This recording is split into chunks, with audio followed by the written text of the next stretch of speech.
Okay guys, rumah freehold dekat Meru Permai ni guys. Saya ada satu unit. Jom kita review. Rumah ni 20 kali 70 kaki. Freehold. Tembok tepi dah ada siap dah. Owning pun owner dah buat siap dah. Cuma masuk terus duduk je. Bird sebelah tu tak termasuk itu jiran sebelah punya. Okey, jom kita masuk. Rumah ni yang special dia, sebelum kita masuk dia ada dua anak tangga lah.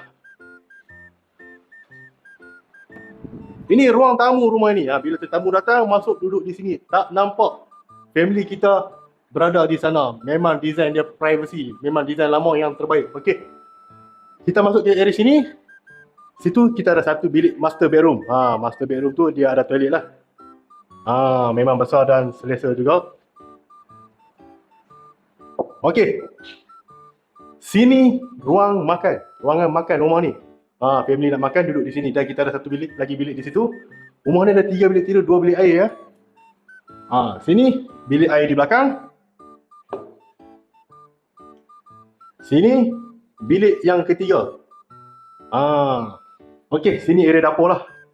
Sini adalah area dapur dan dah siap dengan tabletop. Sana kita ada satu ruangan lagi, ruangan store dan ruangan membasuh baju.